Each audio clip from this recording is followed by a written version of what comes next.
And begin. Those legs come straight up over your hips. Drop your left leg out first, then two more. 1 and 2. Go ahead and let those legs relax.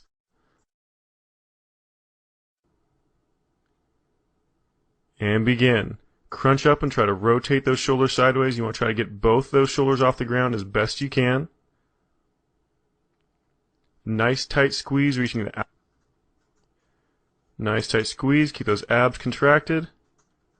And there's your last one right there. Go ahead and let it relax.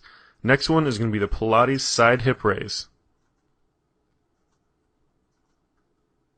Almost done. Just one more. And let it relax. And begin. Bring that hip up nice and high. Same thing, you're going to try to pull that right shoulder down towards that right hip. Get a nice tight squeeze in that oblique. And let that hip drop back down, but don't completely touch. Keep a little bit of a hover. Almost done. Just got one more. And begin. Lean back, keep that chest nice and straight. You want a nice straight line through that torso. Rotating left to right as far as you can. It's more about range of motion than it is about how fast you can do it. Now for the easier version, you can keep your feet on the ground just like we're doing here. Almost done. And let it relax. Alright, move.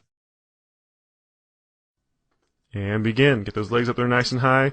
Straight up. Don't let them come over top of your stomach. You want them right on top of those hips. Crunch up like you would with a regular crunch, but instead of forward, you want to go straight up like you're trying to touch those toes. The higher you get up towards those toes, the more those abs are going to have to work. Almost done. Just one more. And let it relax. And begin. Go ahead and get up in that push-up position. Nice straight line from your shoulder all the way down to your ankle. Alternating legs, lifting one then the other. Try to keep those hips as stationary as possible. Almost done. Just one more on each side.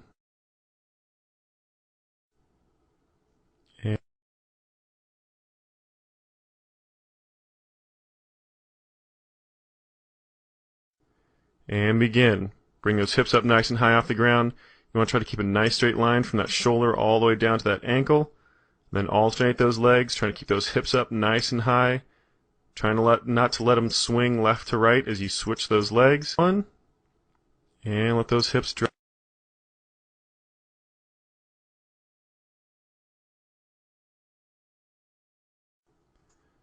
And begin. Those knees come up to that tabletop position. 90-degree on that knee, 90-degree on that hip. Make sure that knee is directly above that hip joint, doesn't come in any further over top of that stomach. Then nice and slow, alternate those legs. We're almost done, just a few more repetitions. And there's your last one right there. And go ahead and let it relax. And begin. Come up onto that tailbone. Tuck those knees in nice and close to your chest as you crunch forward. And then lean back, nice straight back as you kick those legs out away from you. Those hands back behind you, there for a little bit of support. If you want to make this exercise more difficult, 2 left. And let it relax.